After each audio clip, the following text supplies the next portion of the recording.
Assalamualaikum warahmatullahi wabarakatuh. Saya Esti Indah Fajarwati, calon guru penggerak angkatan 9 dari SMP Negeri 1 Bagenbarang, Kabupaten Tegal. Kali ini saya ditemani oleh Bapak Satrio Handoko. Beliau adalah guru matematika di SMP Negeri 1 Bagenbarang. Assalamualaikum Pak Satrio. Waalaikumsalam Bu Esti. Bagaimana kabarnya hari ini? Alhamdulillah sehat. Sehat, alhamdulillah. Bu Esti juga dalam keadaan sehat. Ya, hari ini kita akan adakan percakapan pra-observasi sebelum nanti saya datang ke kelas Pak Satrio untuk mengadakan observasi pembelajaran. Tujuannya adalah supaya untuk mengevaluasi dan mempersiapkan agar nanti dalam proses pembelajaran itu lebih baik sesuai dengan perencanaan. Nah, ada beberapa hal yang ingin saya tanyakan kepada Pak Satrio. Yang pertama adalah tujuan pembelajaran yang ingin Pak Satrio capai berdasarkan rancangan pembelajaran yang sudah dibuat kira-kira apa? Terima kasih Bu Esti. Jadi tujuan pembelajaran yang akan saya capai dalam praktek ini itu nanti adalah siswa atau peserta didik itu dapat memahami konsep dasar aljabar, sehingga dari konsep dasar tersebut mereka bisa menerapkan apa yang mereka ketahui mengenai aljabar pada pembelajaran dan juga kehidupan sehari-hari. Di konsep aljabar ya. Nah, bagaimana dengan area pengembangan yang ingin Pak Satrio capai dalam melakukan pembelajaran? Jadi area pengembangan yang akan saya capai itu nanti pengetahuan dan keterampilan. Pengetahuan dan keterampilan. Pengetahuannya misalnya apa dan keterampilannya apa? Jadi pengetahuannya satu, mereka nanti akan memahami mengenai konsep, kemudian penyelesaian soal-soal dalam bentuk aljabar. Sedangkan keterampilannya mereka akan praktek langsung di kantin atau mungkin di koperasi, di mana mereka nanti akan melakukan semacam transaksi jual beli, di mana apa yang mereka beli tersebut atau barang yang mereka punya itu bisa dijadikan sebagai bentuk dari variabel yang ada di konsep dasar aljabar. Jadi pengetahuannya itu memahami konsep aljabar, kalau keterampilannya praktek ya, misalnya dalam kehidupan sehari-hari. Ya. Kemudian yang ingin saya dengar bagaimana rancangan pembelajaran dari Pak Satrio, mungkin dari segi strategi pembelajarannya atau mungkin model pembelajarannya dan metode pembelajarannya. Jadi model pembelajarannya nanti model diferensiasi ya, pembelajaran model diferensiasi, dan metode yang saya gunakan adalah problem based learning, di mana problem based learning ini nanti atau PBL ini nanti siswa akan menemukan sebuah masalah dan menyelesaikan serta mengevaluasi hasil masalah yang mereka temukan dengan cara berdiskusi. Selain diskusi, mungkin metode apa lagi yang dipakai? Yang dipakai selain metode diskusi, mereka akan juga praktek. Iya, praktek langsung ke kantin atau mungkin koperasi sekolah untuk bisa mewujudkan dari konsep aljabar tersebut. Diferensiasi, kemudian ada metode diskusi, ya juga praktek. Nah, kemudian dari yang sudah Pak Satrio sampaikan tadi, dalam pembelajaran nanti media pembelajaran yang akan digunakan Pak Satrio itu apa saja? Media pembelajarannya yang pertama saya menggunakan laptop, kemudian yang kedua LCD proyektor, kemudian benda-benda yang bisa dijadikan sebagai pengganti variabel. Laptop, proyektor, mungkin LKPD Ya, tetap saya gunakan LKPD. Nanti pembelajarannya akan dilaksanakan pada hari apa, pada kelas mana dan jam berapa? Jadi pembelajaran akan saya laksanakan di kelas 8C pada hari Kamis kemudian di jam 1 pertama sampai dengan ketiga 3 jam pelajaran, nanti kita praktek dan langsung melaksanakan pembelajaran yang sesuai dengan metode yang saya gunakan. Jadi hari Kamis di kelas 8C jam 1 hingga 3 ya 3 jam. Ya nanti saya akan datang ke kelas Pak Satrio 8C. Saya akan melakukan supervisi dan juga saya akan melihat mencatat bagaimana proses pembelajaran di kelas 8C. Ya. Kemudian setelah ini nanti kita adakan percakapan pasca observasi bersama Pak Agung Triyono sebagai pengajar praktek saya, Pak. Dan Ya. Pak Satrio bisa melakukan percakapan pada hari itu. Kemudian dari percakapan kita hari ini, kira-kira yang Pak Satrio dapatkan dari percakapan kita hari ini apa? Jadi yang saya dapat simpulkan di sini, dalam sebuah kegiatan wajib kita merencanakan supaya dalam kegiatan tersebut dengan adanya perencanaan bisa berjalan sesuai dengan konteks dan alur yang sudah ditentukan dan hasilnya juga nanti akan sesuai dengan yang kita harapkan. Seperti itu. Perencanaan itu harus dilaksanakan dulu biar matang. Terima kasih sekali Pak Satrio atas waktunya mengganggu dalam jam pelajaran. Kemudian nanti saya akan bertemu dengan Pak Agung dan Pak Satrio kembali dalam kegiatan pasca observasi. Ya. Terima kasih sekali. Assalamualaikum. Waalaikumsalam.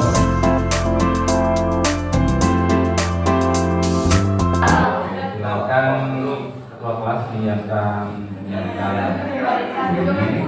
terus berdoa, kemudian nanti dilanjutkan dengan tadarus.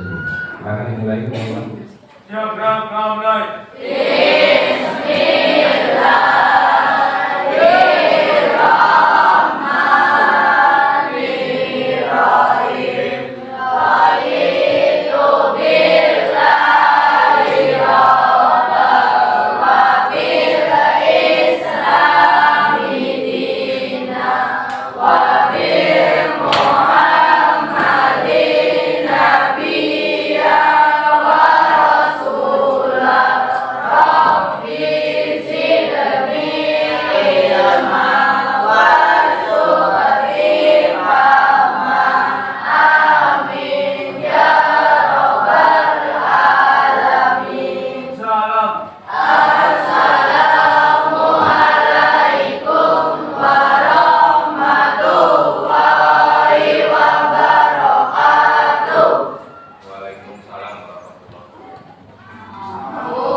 Ade Siva Arianda. Satu. Ada suratnya. Airin Dwi, Alexa, Marisa Cynthia Bella, kemudian Muhammad Fatu Reza, kemudian Natasha, Nova Ramdhani, Fakir. Ada suratnya tadi ya. Kemudian Windy. Berarti 2 orang yang tidak hadir ya.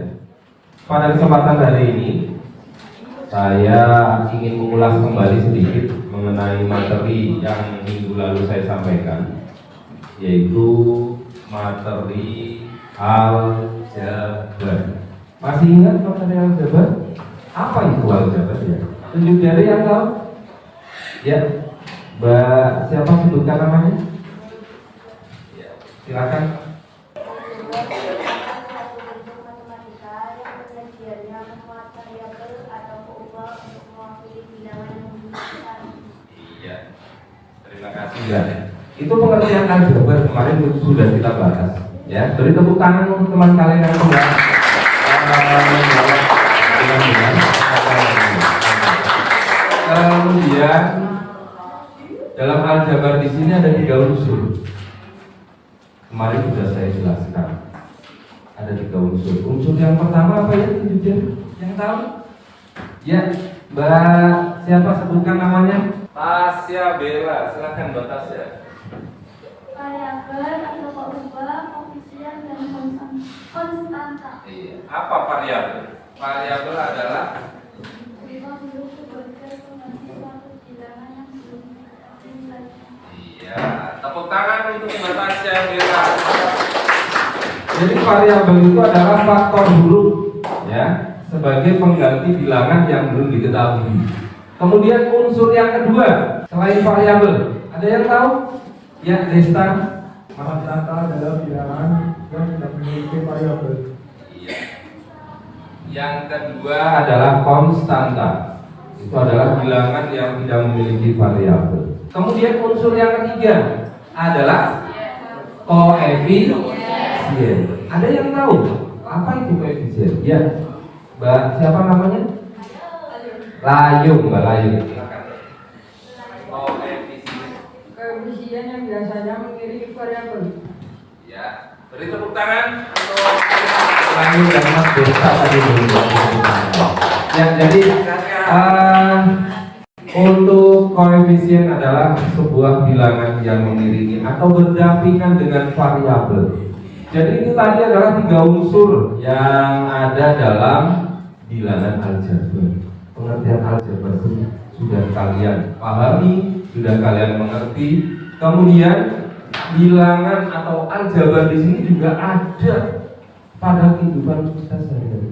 Sebagai contoh, Desta membeli 2 kg beras. Kemudian Iri membeli 5 kg gula. Desta di sini bisa diibaratkan misalkan 2B, sedangkan Iri 5 kg gula 5B. Misalkan dijumlahkan, bisa tidak? Tidak bisa. Karena apa? Tidak sejenis. Maka dari itu di pembelajaran hari ini itu kita akan menggunakan operasi hitung dalam matematika. Ada berapa operasi itu? Ada 4. Apa saja? Penjumlahan, pengurangan, perkalian, dan pembagian. Keempat operasi hitung ini bisa digunakan dalam aljabar. Tapi ada catatannya. Catatannya apa? Operasi hitung penjumlahan dan pengurangan pada bilangan aljabar hanya dapat digunakan pada bentuk aljabar dengan suku yang sejenis. Contoh 2A dengan 3A, sejenis atau tidak? Sejenis. 2A dengan 3B, sejenis atau tidak? Tidak sejenis. Kalau yang beda jenis, beda variabel, tidak akan bisa dijumlahkan ataupun dikurangi. Tetapi bisa dihitung dengan operasi hitung, yaitu dengan mengalihkan atau membagi. Contoh 5A kali 2B. A dan B sama-sama bernilai 1. Jika dikalikan A kali B hasilnya AB. 5 kali 2 hasilnya 10. Sehingga 5A kali 2B hasilnya adalah 10AB. Kemudian yang kedua, untuk operasi hitung pembagian, misalkan jenis sukunya berbeda, 4A dibagi 2B, bisa tidak? Bisa. A dan B bernilai 1. 1 dibagi 1 hasilnya 1, yaitu variabel itu sendiri, berarti AB. Kemudian 4 dibagi 2 hasilnya 2, sehingga 4A dibagi 2B hasilnya adalah 2B. Nah, berikut ini akan saya tampilkan video pembelajaran mengenai penggunaan operasi hitung bilangan aljabar. Aljabar pertama kali dikemukakan oleh ilmuwan yang bernama Al-Khwarizmi pada tahun 780 sampai 850 Masehi yang kemudian dikenal sebagai Bapak Aljabar. Lalu, sebenarnya apa itu aljabar? Simak ilustrasi berikutnya. Halo Bapak Edi, halo Bapak Tohir. Wah, sebenarnya Bapak membeli banyak buah ya? Iya Pak, saya membeli 3 buah apel dan 1 jeruk. Bapak Tohir beli apa saja? Saya hanya membeli 1 apel dan 1 jeruk Pak. Dari ilustrasi tersebut dapat dituliskan bahwa Bapak Erik membeli 3 apel dan 1 jeruk, sementara Bapak Tohir membeli 1 apel dan 1 jeruk. Selanjutnya kita akan mengganti ilustrasi buah apel menjadi X dan buah jeruk menjadi Y, sehingga dapat dituliskan kembali bahwa Bapak Erik membeli 3X plus 1Y, sedangkan Bapak Tohir membeli 1X plus 1Y. Kedua bentuk inilah yang dinamakan dengan bentuk aljabar. Untuk memastikan bahwa kalian paham terhadap penjelasan tadi, silakan stop video ini terlebih dahulu dan kerjakan soal berikut ini ya. Lalu jawabannya sampaikan di kolom komentar di bawah. Pada suatu bentuk aljabar terdapat beberapa unsur-unsur seperti pada gambar berikut ini. Pada gambar tersebut, silahkan kalian ungkapkan sesuai dengan bahasa kalian sendiri definisi dari unsur-unsur tersebut. Waktunya 2 menit ya. Nah, jika sudah, silahkan kalian cek definisi kalian dan cocokkan dengan definisi ini. Pertama, koefisien. Koefisien adalah faktor pada suatu suku pada bentuk aljabar yang melekat pada suatu variabel. Sedangkan variabel adalah suatu simbol yang mewakili suatu nilai tertentu. Dan konstanta merupakan suku pada bentuk aljabar yang berupa bilangan atau nilai tertentu dan tidak terikat oleh sebuah variabel. Selanjutnya, kita masuk kepada materi penjumlahan dan pengurangan bentuk aljabar. Silakan perhatikan ilustrasi berikut. Pada hari Senin, Tika pergi ke pasar Bahir. Di sana, Tika membeli 4 buah pisang dan 2 buah mangga. Sesampainya di rumah, Tika memberikan 2 buah pisang kepada adiknya. Kemudian pada sore hari, Tika kembali ke pasar dan membeli 3 pisang dan 5 mangga. Jadi, ada berapa total buah pisang dan mangga yang Tika punya saat ini? Mari kita kerjakan bersama-sama. Pertama, Tika membeli 4 pisang dan 2 mangga. Dapat kita tuliskan seperti ini. Kemudian, sesampainya di rumah, Tika memberikan 2 pisang miliknya kepada adiknya, sehingga pisangnya berkurang sebanyak 2 buah. Pada sore harinya, Tika kembali ke pasar dan membeli 3 pisang dan 5 mangga. Untuk menyelesaikan soal ini, kita harus mengelompokkan buah pisang dengan buah pisang, serta buah mangga dengan buah mangga. Karena buah pisang dan buah mangga adalah 2 buah yang berbeda, sehingga bentuk operasinya akan menjadi seperti ini. Dan sisa buah yang dimiliki oleh Tika adalah sebanyak 5 pisang dan 7 mangga. Sekian video pembahasan kali ini ya. Dan apabila kalian merasa terbantu dengan adanya video ini, jangan lupa untuk subscribe, like, dan share ke teman-teman kalian. Semoga bermanfaat dan terima kasih. Tadi adalah video pembelajaran yang dilakukan. Mungkin sangat jelas sekali, ya, sangat jelas sekali apa sih aljabar dalam kehidupan kita, atau apa sih aljabar dalam matematika. Ya, dari video pembelajaran itu kalian sudah punya gambaran nggak mengenai aljabar? Apakah setiap pembelajaran harus seperti ini terus? Supaya kalian bisa lebih mudah, bisa mengerti, ya? Kayaknya bisa, tapi nanti kita butuh sarana dan prasarana yang mendukung jadi bilang aljabar ini tadi sudah dicontohkan dalam bentuk buah, kemudian bisa dalam bentuk barang. Tapi kita juga harus bisa mengelompokkan, ya, supaya kita bisa menghitung jumlahnya, hasilnya. Nah, setelah tayangan video pembelajaran tadi, saya akan membagikan lembar kerja. Lembar kerja ini nanti didiskusikan dari masing-masing kelompok. Di sini sudah saya bagi 4 kelompok, didiskusikan secara baik. Baca petunjuknya, di sini ada petunjuknya. Dibaca, diperhatikan, kemudian dilaksanakan. Kemudian dari masing-masing anggota kelompok itu ikut berpartisipasi, memberikan jawaban atau bertukar pikir. Itu ya. Oke, ini saya bagi per kelompok 1. Kelompok 1, silakan maju ke depan. Kemudian kelompok 2, kelompok 3, ini kelompok 4.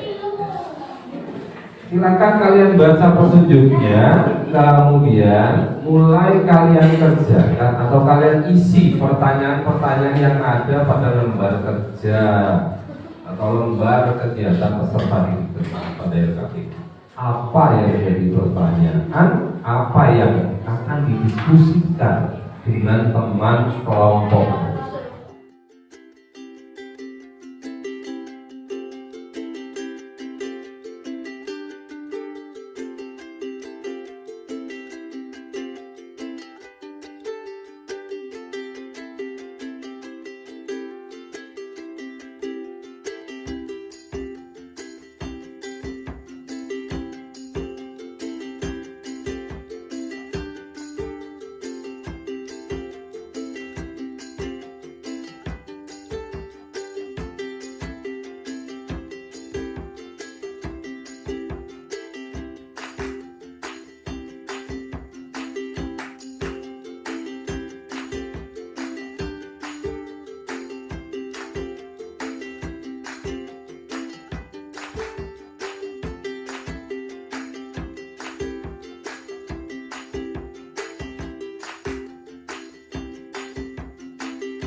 Sudah ya? Oke, kalau sudah selesai, untuk permasalahan 1 dari kelompok mana yang akan mempresentasikan dulu? Ya, dari kelompok 3 sudah siap? Oke, silahkan maju ke depan. Assalamualaikum warahmatullahi wabarakatuh. Waalaikumsalam warahmatullahi wabarakatuh. Perkenalkan, saya perwakilan dari kelompok 3 dengan nama anggota Nisa Putri, Rizka Puji Betani, Marisa Sintia Bella, Airi Dwi Ayani, Dwi Santoso, Iwan Sanjaya, Pakian Mahadika, dan Inami Aki. Kelas 8. Selanjutnya, permasalahan 1. Saya menulis urusan semen 100 batang pres dan 12 batang palu. Dari bahan tersebut sudah dipergunakan untuk membangun rumah memasak semen 50 batang pres dan 4 batang palu. A. Berapakah jumlah bahan bangunan yang telah digunakan untuk membangun rumah? Jawab. Misalkan semen sebagai A, bata pres sebagai B, kayu sebagai C. Jumlah bahan bangunan Anda sebelum digunakan adalah 10A ditambah 100B ditambah 12C. Jumlah bahan bangunan yang digunakan adalah 5A ditambah 50B ditambah 4C. Jumlah bahan bangunan setelah digunakan membangun rumah adalah 10A ditambah 100B ditambah 12C dikurangi 5A ditambah 50B ditambah 4C. Sama dengan 10A ditambah 100B ditambah 12C dikurangi 5A dikurangi 50B dan dikurangi 4C. Sama dengan 10A dikurangi 5A ditambah 100B dikurangi 50B ditambah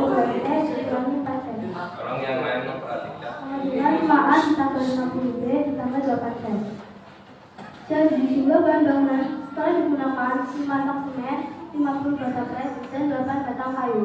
Kemudian yang kedua, bahan bangunan tersebut diperkirakan kurang sehingga yang memiliki 4 sak semen, 20 bata pres, dan 7 batang kayu. Berapakah jumlah bahan bangunan yang sekarang? Jawab. Jumlah bahan bangunan yang setelah digunakan adalah 5A ditambah 50B ditambah 2 PC. Ayah membeli lagi sebanyak 4A ditambah 20B ditambah 7C. Jumlah bahan bangunan ayah sekarang 5A ditambah 50B ditambah 2 PC ditambah 4A ditambah 20B ditambah 7C. Sama dengan 5A ditambah 50B ditambah 2 PC ditambah 4A dikurangi 20B dikurangi 7C. Sama dengan 5A ditambah 4A ditambah 50B dikurangi 20B ditambah 8C dikurangi 7C. Sama dengan 9A ditambah 30B ditambah C. Jadi jumlah bahan bangunan saya sekarang 9 sak semen, 30 bata pres, dan 1 batang kayu. Sekian dari saya. Wassalamualaikum warahmatullahi wabarakatuh. Waalaikumsalam warahmatullahi wabarakatuh.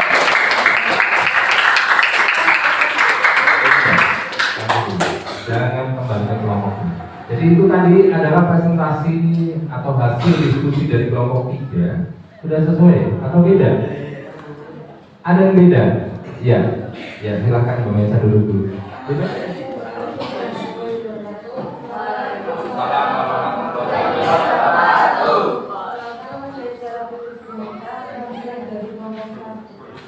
Perwakilan dari kelompok 1. Oke, silakan. Dan bangunan tersebut diperkirakan kurang hingga yang memiliki 4 sak semen, 20 batang pres, dan 7 batang kayu. Berapakah jumlah bahan bangunan ayah sekarang? Jawab. Jumlah bahan bangunan ayah sudah digunakan adalah 5A, 50B, 5A tambah 50B tambah 8C. Ayah membeli lagi sebanyak 4A tambah 20B tambah 7C. Jumlah bahan bangunan ayah sekarang adalah 5A tambah 50B tambah 8C tambah 4A tambah 20B tambah 7C. Sama dengan 5A tambah 50B tambah 8C tambah 8A tambah 4A tambah 20B tambah 7C. Sama dengan 5A tambah 4B tambah 4A tambah 50B tambah 20B tambah 8C tambah 7C. Sama dengan 9A tambah 70B tambah 15C. Jadi jumlah bangunan air sekarang 9 sak semen, 70 bata pres, dan Intinya sudah bisa memahami, sudah bisa mengerti mengenai penjumlahan dan pengurangan pada bilangan aljabar, karena sudah bisa mengelompokkan mana yang sejenis, mana yang tidak sejenis. Bagi contoh di sini ada semen, ada bata, ada kayu. Apakah itu ketiganya sejenis? Tidak. Jadi terfokusnya kalian bisa membedakan ini sejenis, ini tidak sejenis. Kemudian jumlahnya berapa bisa dihitung, bisa dijumlahkan, bisa dikurangi apabila sukunya sejenis. Yang kedua, mengenai penjumlahan dan pengurangan pada bilangan aljabar, kalian harus hati-hati. Hati-hatinya di mana? Dalam penentuan lambang operasi hitungnya. Kita kadang melupakan lambang negatif di depan angka. Misal 4 min 4A min 5A plus 3B min 2B. Kebanyakan negatifnya dihilangkan 4A. Atau mungkin ada yang kebablasan lambang positifnya, misalkan 2A ditambah A. Nah, lambang positifnya ini kadang diikutkan. Kemudian abjad A sampai Z semua bernilai, misalkan 3A ditambah A sama dengan 3A kuadrat A. Tapi berapa? 4A 3A ditambah A. A itu nilainya 1, 3 ditambah 1. Jadi 4. Paham ya? Oke, itu tadi presentasi dari kelompok 2, kemudian presentasi dari kelompok 3, dan sanggahan dari kelompok 1. bisa mewakili diskusi pada pembelajaran hari ini. Dan selanjutnya, sebelum saya memberikan refleksi atau kegiatan akhir dari pertemuan hari ini, saya akan memberikan tugas untuk kalian kerjakan. Silakan ini saya bacakan. Tentukan hasil penjumlahan bentuk aljabar berikut. Kurung buka 13A-8B ditambah kurung buka lagi 12A-3B kurung tutup. Sekarang yang B, kurung buka 3X plus 4Y min 5Z kurung tutup ditambah kurung buka 10X ditambah 7X dikurangi Y. Kemudian soal nomor 2, tentukan hasil pengurangan bentuk aljabar. A kurung buka 42M ditambah 35M ditambah 7 kurung tutup dikurangi kurung buka negatif 50M dikurangi 20M ditambah 9. Kemudian B 5X ditambah 3 dikurangi kurung buka X min 1. Nah, itu tadi tugas yang harus kalian kerjakan. Kemudian di fase terakhir ini saya ingin memberikan refleksi bahwasanya pembelajaran terbaik pada hari ini dan manfaat untuk kelanjutannya. Karena apa? Materi aljabar akan selalu dikaitkan dalam kehidupan kalian. Contohnya seperti tadi contoh-contoh soal-soal yang ada dalam bentuk aljabar itu tidak hanya berbentuk angka saja dengan variabel, tapi variabel itu bisa diganti dengan bentuk barang, ya, atau mungkin yang lain benda. Sehingga kita yang tadinya tidak tahu karena mungkin sudah ada gambaran, ternyata jika ini ditambahkan ini, kok tidak jadi. Yang harusnya ini ditambahin yang ini ditambahkan ini. Tapi kalau dikalikan bisa. Untuk refleksi pembelajaran hari ini saya kira itu, dan semoga pembelajaran pada hari ini bisa bermanfaat, ya. Sebelum kita tutup pembelajaran, mari kita berdoa semoga ilmu yang kalian dapat ini bermanfaat. Silakan ketua kelas dipimpin doa.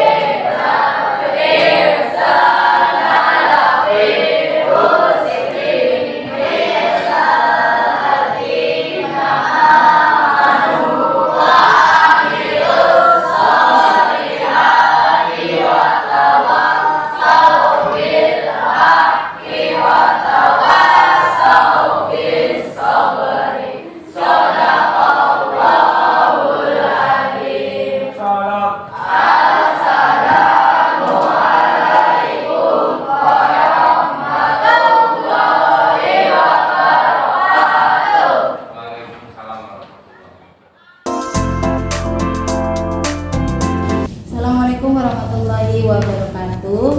Masih bersama saya Esti Indofajarwati, calon guru penggerak angkatan 9 dari SMP Negeri 1 Pagerberang, Kabupaten Tegal.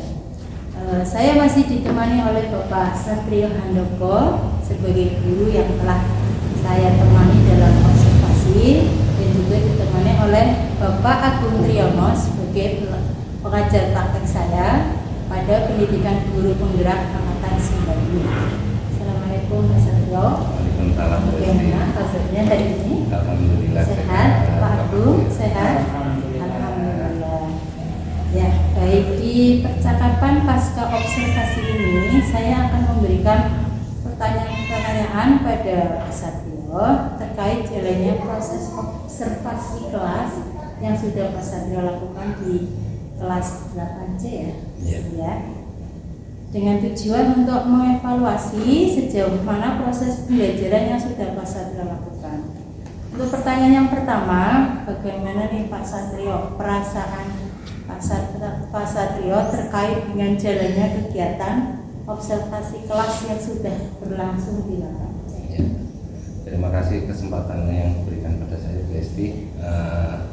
Jadi mungkin memang ada sedikit rasa tegang atau mungkin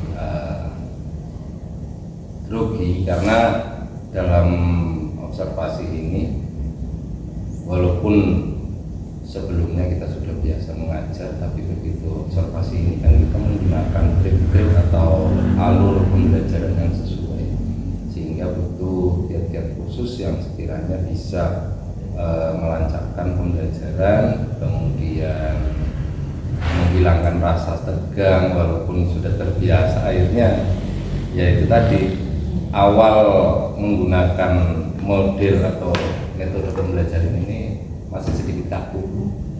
Tapi alhamdulillah berjalan. Alhamdulillah berjalan lancar, kemudian sesuai dengan alurnya, sesuai dengan sintaknya, sehingga apa yang sudah saya terapkan pada siswa atau peserta didik itu bisa sesuai dengan rencana.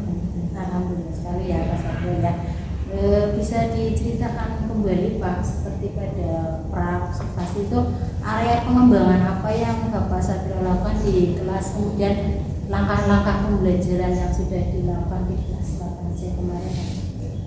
Jadi yang pertama saya itu membuat perangkat pembelajaran. Setelah membuat perangkat pembelajaran, di mana tujuan dari pembelajaran itu saya tentukan, kemudian alur dari pembelajaran atau sintaknya juga saya urutkan mulai dari saya masuk, kemudian peserta didik menyiapkan diri, kemudian nanti ada alur pembentukan kelompok yang saya terapkan di sini. Alur pembelajaran saya menggunakan metode pembelajaran PBL, Problem Based Learning, di mana nanti siswa menemukan masalah dalam pembelajarannya sehingga mereka bisa menyelesaikan permasalahan tersebut dengan kegiatan yang sudah saya buat alurnya seperti itu. PBL ya. Iya. Sedangkan area pengembangannya Pak, area pengembangan pada observasi kemarin ya Pak? Area pengembangannya saya menggunakan LKPK. Iya. Jadi lembar kerja peserta didik ini nanti dijadikan pegangan untuk peserta didik untuk mengembangkan permasalahan yang mereka temukan dalam pembelajaran, sehingga nantinya peserta didik itu akan merasa, oh iya, saya bisa menemukan sebuah masalah yang nantinya saya bisa memecahkan masalah tersebut, sehingga saya sebagai guru hanya sebatas fasilitator. Kemudian dari masing-masing peserta didik yang sudah saya bentuk menjadi kelompok-kelompok yang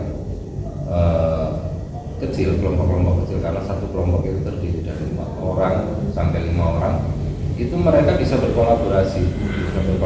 Di sini mereka bisa, satu, ada yang menentukan masalah, kemudian mengobservasi, menyimpulkan masalah, sehingga mereka bisa mempresentasikan masalah yang ditemukan dalam pembelajaran itu dengan baik. Berarti sudah berhasil dilakukan ya di kelas 8. Alhamdulillah. Kira-kira ada kekurangannya nggak Pak dalam pengembangan itu? Dalam suatu pembelajaran mesti ada kekurangan. Tidak saya pungkiri kekurangan di sini. Yang pertama mengenai kekurang kondusifan peserta didik, terutama dalam berdiskusi. Yang kedua mengenai tata cara presentasinya, masih ada peserta didik atau dari bagian kelompok tersebut yang kurang sesuai. Jadi mereka sebatas hanya membacakan hasil diskusinya, tapi tidak memaparkan apa sih yang didiskusikan sehingga menemui sebuah kesimpulan. Jadi presentasinya hanya sekedar membaca Iya. ya.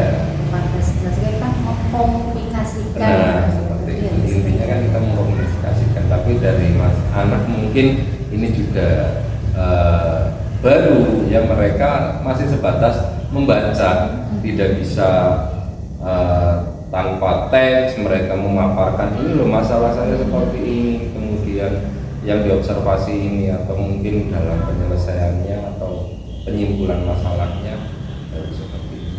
Kira-kira itu penyebabnya apa Pak? Mengapa mereka itu dalam presentasi kurang bisa menguasai? Jadi dari penyebab yang pertama kebiasaan, utama itu kebiasaan, karena ngapunten dari pembelajaran yang selama ini kita lakukan itu untuk kegiatan presentasi atau diskusi kelompok itu sangat jarang sekali. Lebih dominan pembelajaran berpusat pada guru. Sedangkan di era kurikulum merdeka ini pembelajaran itu berpusat pada siswa. Bukan teacher center, tapi sekarang studi center. Modelnya seperti itu. Itu yang jadi kendala mereka kurang terbiasa dalam presentasi. Perlu latihan, perlu berkelanjutan kegiatan-kegiatan diskusi, presentasi. Kira-kira rencana ke depan nih Pak Satrio bila melakukan pembelajaran seperti ini lagi, ke depannya bagaimana yang akan Pak Satrio lakukan? Yang utama saya mesti harus menyiapkan segala sesuatunya. Yang pertama yaitu perangkat, kemudian dan ajar juga, kemudian peserta didik supaya mereka bisa berkolaborasi dalam kegiatan tersebut, kemudian sarana-sarana pendukung kayak LCD proyektor atau mungkin laptop, kemudian internet juga harus saya persiapkan dengan baik sehingga proses pembelajaran yang kita terapkan dengan menggunakan metode PBL atau mungkin PJBL, Project Based Learning, itu bisa berjalan sesuai dengan rencana. Dan rencana itu nanti bisa terrealisasi ya Pak Amin. ya, Amin. yaitu memberikan proses pembelajaran yang lebih baik lagi di kelas yang lain lagi ya, dan tidak hanya di lapangan saja tapi di kelas-kelas. Amin. Saya tunggu nanti cerita Pak Satrio selanjutnya Siap. bagaimana nanti dalam pembelajaran di kelas yang lain. Baik Pak, terima kasih banyak atas jawaban-jawaban yang telah tadi disampaikan oleh Pak Satrio. Untuk selanjutnya saya beri kesempatan kepada Bapak Agung untuk menyampaikan umpan balik kepada Pak Satrio sebagai pengajar praktek. Terima kasih Bu Esti atas waktunya. Matur nuwun Pak Satrio yang sudah ikut berkolaborasi dengan Bu Esti terkait dengan observasi pembelajaran. Pada dasarnya bahwa pembelajaran itu yang penting kita membuat perencanaan yang baik, kemudian kita melaksanakan, dan betul sekali yang disampaikan oleh Pak Satrio, intinya adalah berkelanjutan. Jadi jangan sampai kita melakukan sesuatu itu karena akan diobservasi, persiapannya matang, setelah diobservasi ya sudah. Itu ya menjadi kendala kita terus terang di fokus itu kita ketika diobservasi. Jadi kunci utamanya adalah kita benar-benar melakukan sesuatu itu fokusnya pada murid dan berkelanjutan. Itu poinnya. Terima kasih, saya mengapresiasi Bu Esti, Pak Satrio yang sudah ikut terlibat di dalam aksi nyata di modul 2003. Terima kasih Bu Esti atas waktunya. Terima kasih juga Pak Agung dan Pak Satrio. Akhirnya rangkaian kegiatan supervisi akademik mulai dari pra-observasi, kemudian observasi dan pasca observasi telah selesai. Ya, saya ucapkan terima kasih Pak Satrio sama Pak Agung. Sukses terus. Amin. Assalamualaikum warahmatullahi wabarakatuh. Waalaikumsalam.